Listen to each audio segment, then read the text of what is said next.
Alléluia à tous, shalom, bien-aimés dans le Seigneur, bienvenue encore sur notre chaîne Promise Land, une terre promise. Ce matin, nous allons répondre à une internaute qui nous pose trois questions importantes et indispensables suite à notre live de dimanche dernier concernant le pouvoir familial. Donc, la première question sera répondue par le prophète Abraham Ogoula. Moi, je me charge de la deuxième question et la troisième question sera répondue par l'évangéliste Frida. Donc, nous allons déjà bien dire que en rappel de ce que nous sommes dit dimanche, le pouvoir familial ne se donne pas forcément et seulement sur le critère du droit d'aînesse. Il se donne de celui qui le détient vers celui qui a été sélectionné par certains critères. Notamment, nous avons vu le fait de garder la famille, respecter les dernières paroles du défunt, prendre soin des autres, se disposer pour les autres, savoir aider, encourager, mais aussi savoir réprimander quand il faut.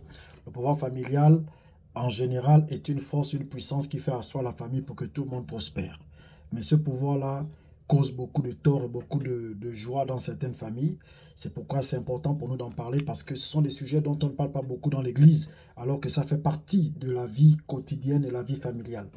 Donc, dans notre chaîne YouTube étant une chaîne d'échange ouverte à tout le monde, nous proposons d'éveiller les consciences à poser des sujets qui ne sont pas toujours d'actualité partout, mais qui sont ô combien capitaux et combien indispensables dans la vie de chacun d'entre nous. Donc, à la question du savoir sur le pouvoir familial, notre sœur nous pose une question que je vais écouter avec vous et nous tenterons par la grâce de Dieu d'apporter quelques éléments de réponse. Sachant que ce dimanche, dans quelques jours, nous allons prendre le tome 2 de ce même thème sur le pouvoir familial et nous attendons vos réactions. Nous avons déjà beaucoup de questions qui nous parviennent et beaucoup d'histoires assez bizarres qui nous viennent.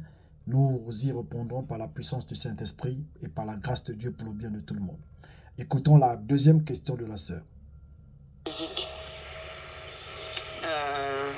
La deuxième question, c'est de savoir, est-ce que le pouvoir familial se donne forcément par un patriarche, un père, un oncle, un grand-père dans la famille qui le détient, ou bien il peut aussi être transmis par voie de songe, ou, quand je demande, c'est soit par voie physique, soit par voie de songe.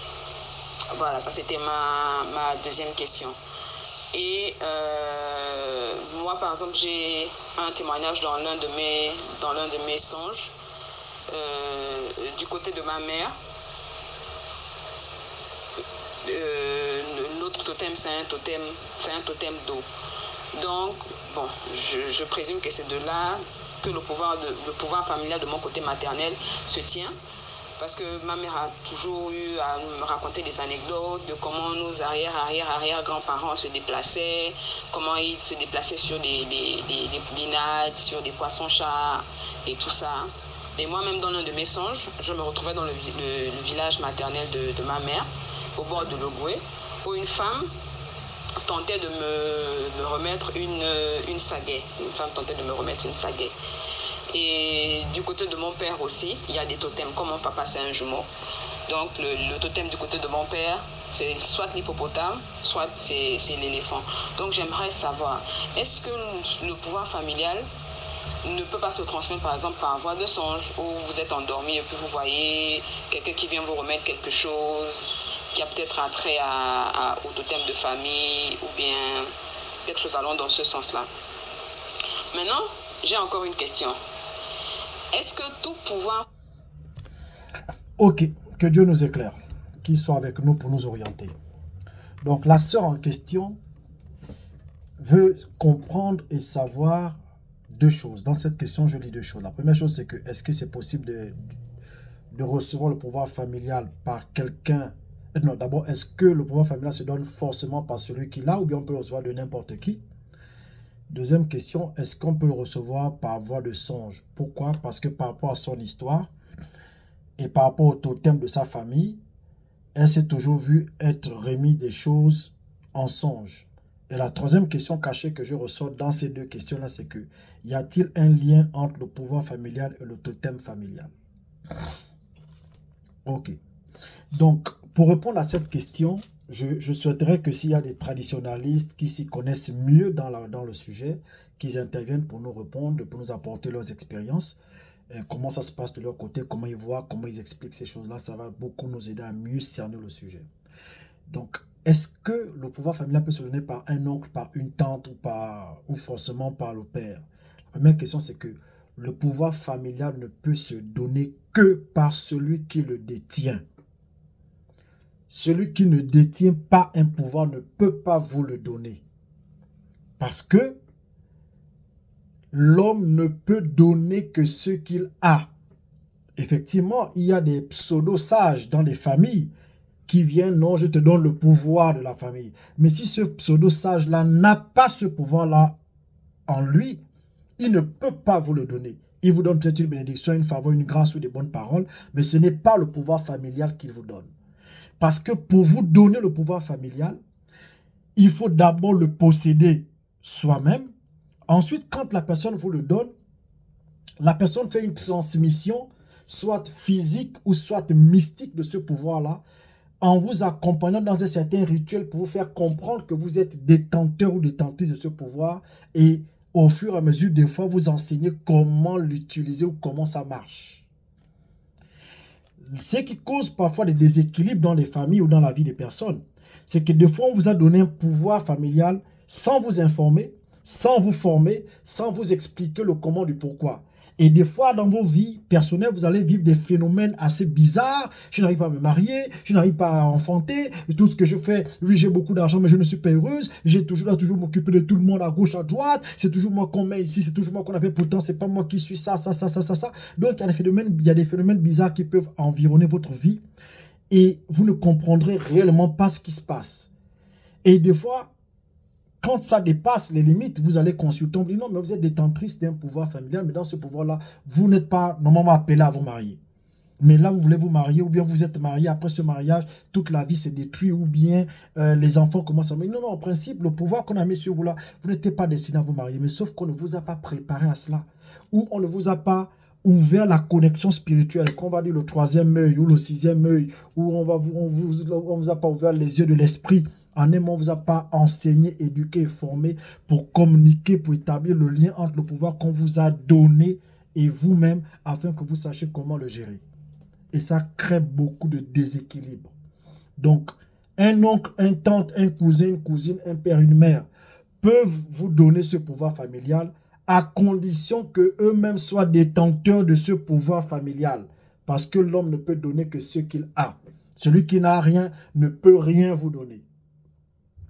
Deuxième question, dans cette même question, est-il possible de recevoir ce pouvoir familial par voie de songe? Je dirais oui, parce que ce n'est pas tout, même quand on pose un acte physique, surtout en ce qui concerne la mystique ou la science occulte ou la spiritualité ou tout ce qui a trait à la métaphysique, avant qu'on pose un acte physique sur quelqu'un, l'acte a d'abord été posé spirituellement sur la personne.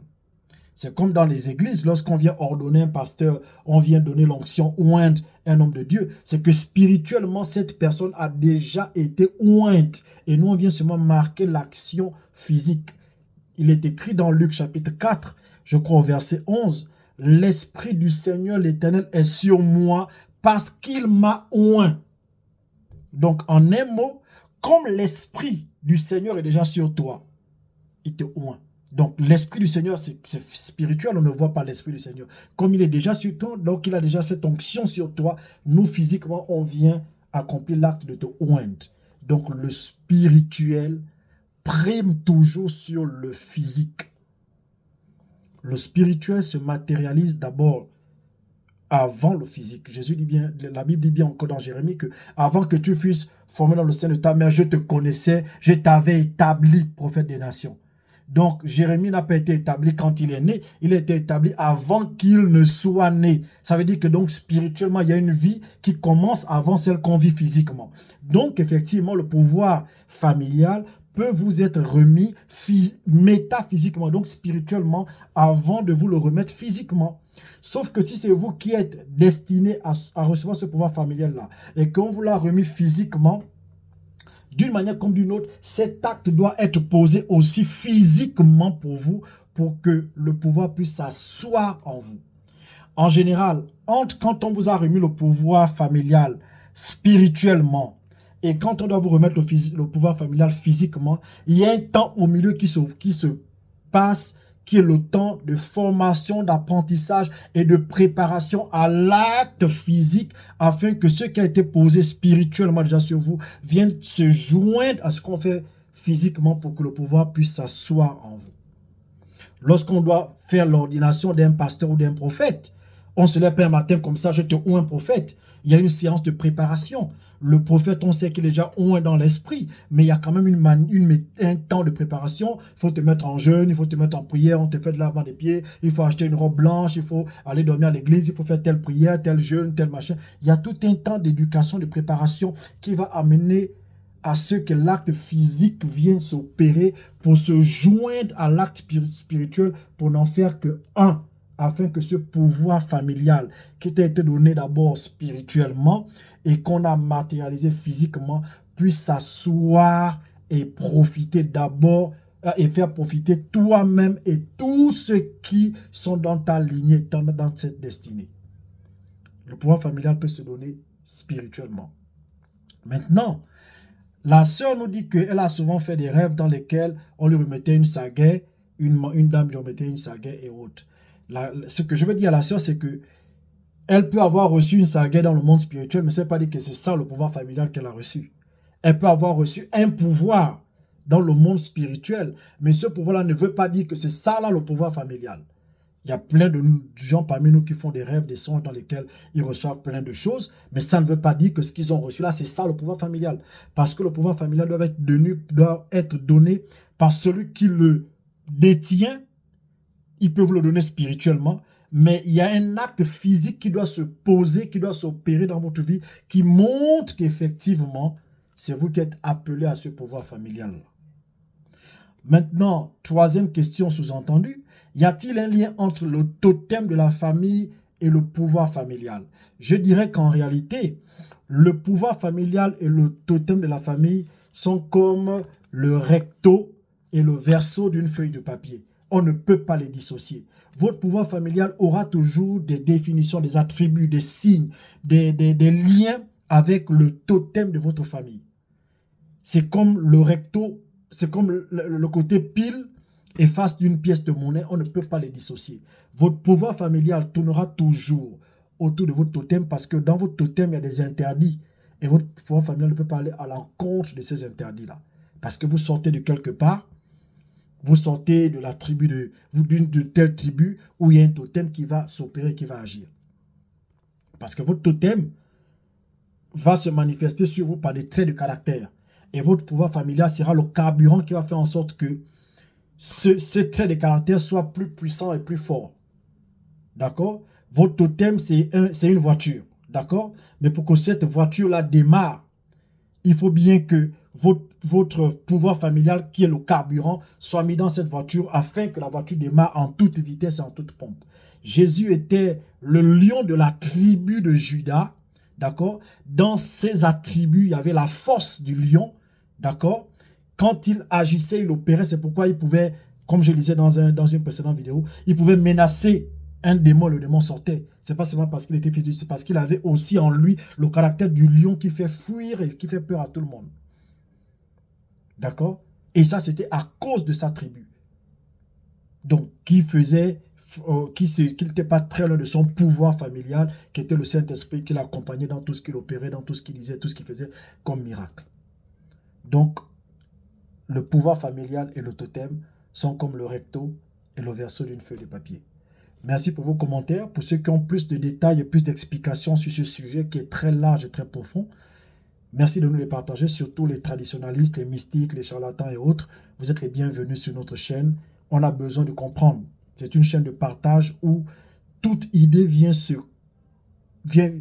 pas pour s'affronter ni pour s'opposer, mais les idées viennent pour se compléter et s'unir pour l'éveil des consciences autour de nous.